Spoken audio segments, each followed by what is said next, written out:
Salam sejahtera untuk kita semua. Pelajaran Sekolah Sabat dengan tema utama Kebenaran Zaman Ini dalam Kitab Ulangan. Pelajaran ke-10, Ingatlah, janganlah lupa.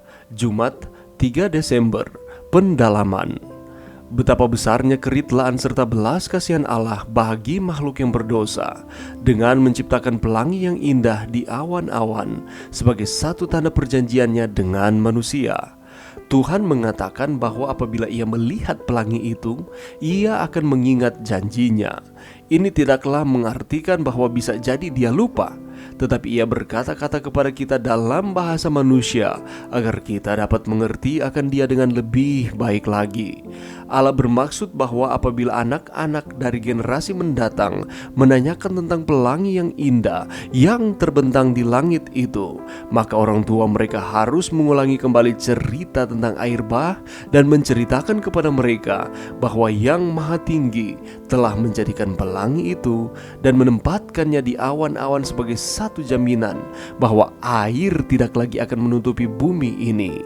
Jadi, dari generasi ke generasi, pelangi itu akan menyaksikan tentang kasih ilahi kepada manusia dan akan menguatkan kepercayaannya di dalam Tuhan. Alfa dan Omega, Jilid 1, halaman 114. Sejak berdirinya kekristenan, belum pernah ada sebuah gereja yang mengambil bagian dari kekayaan dan kenyamanan secara materi yang gereja di beberapa negara di dunia ini nikmati saat ini. Pertanyaannya adalah, berapa biayanya? Kemakmuran seperti itu tentu mempengaruhi kerohanian kita dan juga bukan untuk kebaikan. Lalu bagaimana ini? Sejak kapan memiliki kekayaan dan kelimpahan materi memperkuat nilai-nilai kekristenan seperti penyangkalan diri dan pengorbanan diri? Dalam kebanyakan kasus, hal terbalik terjadi. Semakin orang memiliki harta, semakin mereka merasa diri cukup dan mereka cenderung semakin kurang bergantung pada Allah. Kekayaan dan kemakmuran, bagaimanapun menyenangkan, selalu datang dengan jebakan-jebakan rohani yang berbahaya. Pelajaran yang bisa kita dapatkan pada saat ini dan merupakan rangkuman sepanjang minggu ini. Ketika kita membaca kitab Ulangan, sekali lagi kitab ini banyak mencatat tentang anugerah Tuhan bagi bangsa Israel.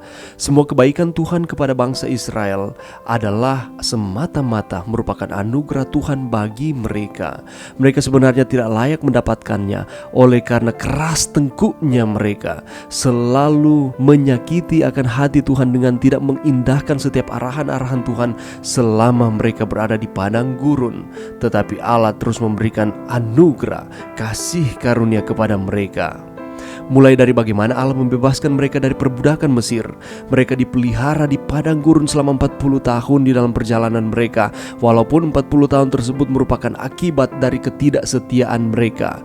Dan Allah tetap Allah yang sama. Secara konsisten dengan janjinya, mereka diarahkan memasuki tanah perjanjian.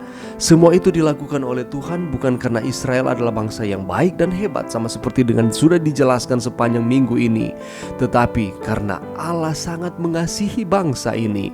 Bangsa ini merupakan bangsa yang dipilih oleh Allah dan Allah memberikan anugerahnya kepada bangsa ini. Ketika kita membaca ayat tema sepanjang minggu ini, di sana Musa memberikan peringatan kepada bangsa Israel agar mereka tidak lupa diri.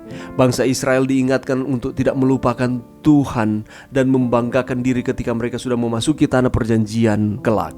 Jika mereka dapat memasuki tanah Kanaan ini, itu adalah semata-mata karena anugerah Tuhan, kasih sayang Tuhan bagi mereka, bukan karena kehebatan atau usaha-usaha yang mereka lakukan. Itulah sebabnya Musa mengingatkan bangsa Israel, ingatlah, janganlah lupa bahwa engkau sudah membuat Tuhan Allahmu gusar di padang gurun. Bangsa Israel seringkali menyakiti hati Tuhan dengan perbuatan-perbuatan mereka, dengan ketidaksetiaan mereka. Karena itu, sebelum memasuki tanah Kanaan, kembali Musa mengingatkan mereka untuk ingat setiap perbuatan-perbuatan mereka dan jangan pernah melupakan itu. Dan dalam hal lain juga, Musa mengingatkan bangsa Israel untuk terus mengingat akan Tuhan. Ingatlah akan Allah, janganlah pernah melupakan akan kebaikan-kebaikannya. Haruslah bangsa Israel mengingat akan hari-hari yang telah berlalu bersama-sama dengan Tuhan. Musa juga terus memberikan peringatan kepada bangsa Israel supaya jangan pernah lupa apa yang Tuhan telah lakukan bagi mereka, dan jangan juga lupa perjanjian yang telah Allah buat dengan bangsa ini. Karena berkat Tuhan akan terus diberikan kepada mereka apabila mereka tidak melupakan dan terus setia kepada Tuhan. Dan hal lain yang terus diingatkan Musa kepada mereka bahwa jangan pernah melupakan bahwa tadinya mereka adalah budak di Mesir, tetapi dengan kasih karunia Tuhan, Allah mengeluarkan mereka dari Mesir dan merubah status mereka yang tadinya adalah budak, tetapi setelah itu dijadikan umat pilihan Tuhan. Sebagaimana bangsa Israel, demikian pula dengan kita. Jangan pernah kita melupakan akan kebaikan Tuhan di dalam kehidupan kita. Dan jangan juga pernah kita melupakan bahwa Allah akan terus bersama-sama dengan kita dan tidak akan pernah meninggalkan kita. Yang Allah inginkan adalah kita mengingat dan jangan pernah melupakan kebaikan Tuhan di dalam kehidupan kita, kasih sayang Tuhan di dalam kehidupan kita, sehingga kita tidak akan bermegah bagi diri kita sendiri, tetapi akan terus mengingat bahwa Allah lah sumber dari segala berkat dan kelimpahan. Mari berdoa. Terima kasih Tuhan atas firman-Mu sepanjang minggu ini yang mengingatkan kami untuk terus mengingat akan kebaikan Tuhan dan jangan pernah melupakan perjanjian yang Allah telah buat dengan kami manusia. Semuanya itu untuk kebaikan kami. Bantu kami untuk kami terus setia kepada Tuhan dengan mengingat akan setiap kebaikan Tuhan di dalam kehidupan kami. Ini doa kami di dalam nama Yesus. Amin.